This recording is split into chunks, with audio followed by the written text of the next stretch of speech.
இயல் 4 துணைப்பாடம். நாமும் இரத்த தானம் செய்வோம். பாடம் அறிமுகம். இரத்தத்தில் உள்ள சிவப்பணுக்கள் குறைவதுதான் இரத்த சோகையாகும். இரத்த வெள்ளை அணுக்கள் நம் உடலில் நோய் எதிர்ப்பு சக்தியையும், குருதிவட்டுக்கள் நமக்கு அடிபட்டு ஏற்படுகின்ற இரத்த இழப்பையும் தடுக்கிறது. வாழ்க்கை மதிப்பு. தானத்தில் சிறந்தது இரத்த தானம். பிறருடைய உயிரை காப்பாற்றும் இரத்த தானம் செய்வோம். பிறரை காப்போம். பங்கு பெறுவோர்: சுப்ரியா, சுப்ரியாவின் தங்கை மைதிலி, சுப்ரியாவின் மகன் அரவிந்து, சுப்ரியாவின் மகள் பாவனா. காட்சி: வீட்டின் வாயிற்கதவு தட்டும் சத்தம் கேட்டு சுப்ரியா சென்று திறக்கிறாள். மைதிலி உள்ளே நுழைகிறாள். இடம் சுப்ரியாவின் வீடு. மைதிலி: அக்கா, நான் வெளியே நின்று அதிக நேரமாக கதவை தட்டி கொண்டிருக்கிறேன். கதவை திறக்க ஏன் இவ்வளவு நேரம்? சுப்ரியா: உள்ளே வா மைதிலி. இப்போதெல்லாம் எனக்கு மிகவும் சோர்வாக இருக்கிறது. படுக்கையை விட்டு எழ முடியவில்லையே.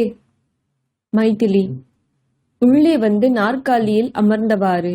நீங்கள் சோர்வாக இருப்பது எனக்கு வியப்பாக இருக்கிறது. எப்போதும் நீங்கள் சுறுசுறுப்பாக தானே இருப்பீர்கள். சுப்ரியா மைதிலி அருகில் இருந்த மற்றொரு நாற்காலியில் அமர்ந்தவாறு. எனக்கு பசிப்பதே இல்லை. உடம்பு மனசு இரண்டும் சோர்வாக இருக்கிறது. என்ன காரணம் என்றே தெரியவில்லை. மைதிலி: கவலைப்படாதீர்கள். நாளை மருத்துவமனைக்கு செல்லலாம். உங்களுக்கு இரத்த பற்றாக்குறை இருக்கும் என்று நினைக்கிறேன். சுப்ரியாவின் மகள் பாவனா அறையின் உள்ளே நுழைந்து மைதிலியை பார்த்தவுடன் ஓடி வந்து கட்டிப்பிடித்துக் கொள்கிறாள். பாவனா: சித்தி, எப்படி இருக்கிறீர்கள்? அம்மா நாங்க சொன்னால் கேட்கவே மாட்டார்கள். நீங்கள் சொல்வதை கேட்பார்கள் என்று நினைக்கிறேன். சுப்ரியா: சரி சரி, மைதிலியே மருத்துவர். என்னுடைய சோர்வுக்கும் இரத்த பற்றாக்குறைக்கும் என்ன தொடர்பு? மைதிலி: அக்கா, உங்களுக்கு இரத்த சோகையாக இருக்கும் என்று நினைக்கிறேன். பாவனா: சித்தி, இரத்த சோகை என்றால் என்ன? சுப்ரியாவின் மகன் அரவிந்து அறைக்குள் நுழைகிறான். அரவிந்து: சித்தி, எப்படி இருக்கிறீர்கள்? எனக்கும் அதை பற்றி தெரிய வேண்டும். மைதிலி: நான் உங்களுக்கு தெளிவாக சொல்கிறேன். நாம் பார்க்கின்ற இரத்தம் சிவப்பு நிற நீர்மமாக இருக்கும். அதை நுண்ணுயிர் கருவி மூலம் பார்க்கும்போது அதில் பல பகுதிகள் இருப்பது தெரியும். நீர்ம பகுதியை பிளாஸ்மா என்றும் சொல்வார்கள். அந்த நீர்ம பகுதியில் மிதக்கும் சிறு துகள்கள் சில சிவப்பு நிறமாகவும் சில வெள்ளை நிறமாகவும் இருக்கும். சில நிறமில்லாத துகள்களும் இருக்கும். அதை குருதி வட்டுக்கள், பிளேட்லெட்ஸ் என்று சொல்கிறோம். ஒரு துளி இரத்தத்தில் லட்சக்கணக்கான சிவப்பு இரத்த உயிரணுக்கள் இருக்கின்றன. அவையெல்லாம் உடம்பில் முக்கியமான வேலைகளை செய்கின்றன. அரவிந்து வியந்து: உடலில் அவை என்ன வேலை செய்கின்றன?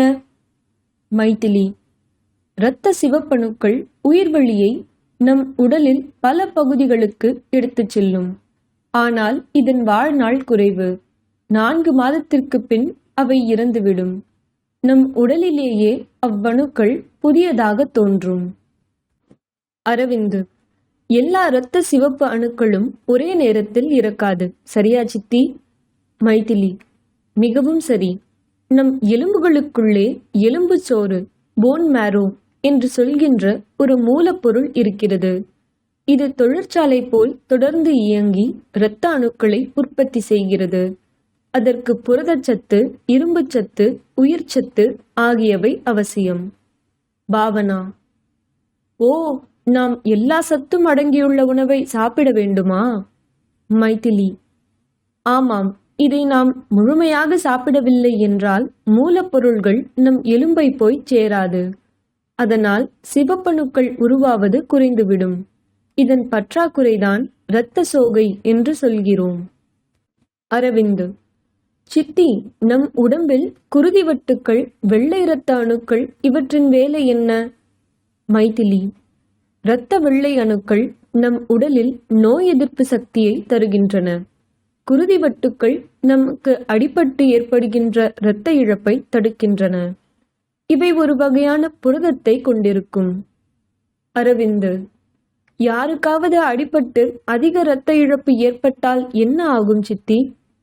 மைதிலி, முதலில் மயக்க நிலையை அடைவார்கள். உயிரிழப்பு கூட நிகழலாம். உடனே மருத்துவமனைக்கு அழைத்துச் சென்று இரத்த வங்கியிலிருந்து இரத்தம் வாங்கி அவர்கள் உடலில் செலுத்துவதன் மூலம் உயிர் பிழைத்து விடுவார்கள். பாவனா, இரத்த வங்கி என்றால் என்ன சித்தி? மைதிலி, இரத்தத்தை பாதுகாப்பாக சேமித்து வைக்கும் இடம். அவசர காலத்தில் பயன்படும். இதற்காகத்தான் இரத்த தான முகாம்களை பல இடங்களில் நடத்துகிறார்கள். அதற்கு சென்று இரத்த தானம் செய்யலாம். அரவிந்த், பாவனா ஒன்றாக, நாங்களும் இரத்த தானம் செய்யலாமா? மைதிலி, நீங்கள் 2 பேரும் இரத்த தானம் கொடுக்க முடியாது. அதற்கு 18 வயது முடிந்திருக்க வேண்டும். 60 வயது வரை இரத்த தானம் செய்யலாம். பாவனா, இரத்த தானம் செய்த பிறகு நாம் வலிமை இழந்து விடுவோமா? மைதிலி, கிடையாது. இரத்த தானம் செய்யும் போது நம் உடலில் இருந்து 300 மில்லி தான் எடுப்பார்கள். உடனே அதை நம் உடல் மறு உற்பத்தி செய்துவிடும். சுப்ரியா, தானத்தில் சிறந்தது இரத்த தானம். அது பிறரோட உயிரை காப்பாற்றும். மைதிலியின் கைபேசி ஒலித்தது. மைதிலி, எனக்கு மருத்துவமனையில் இருந்துதான் அழைப்பு வருகிறது. அக்கா, நீங்கள் நாளைக்கு பரிசோதனைக்கு வர மறக்காதீர்கள். சுப்ரியா, கண்டிப்பாக நான் வருகிறேன். அரவிந்த், பாவனா ஒன்றாக, நீங்கள் தந்த அருமையான விளக்கத்திற்கு நன்றி சித்தி. மைதிலி அனைவரிடமும் விடை பெற்று மருத்துவமனைக்கு கிளம்பினாள்.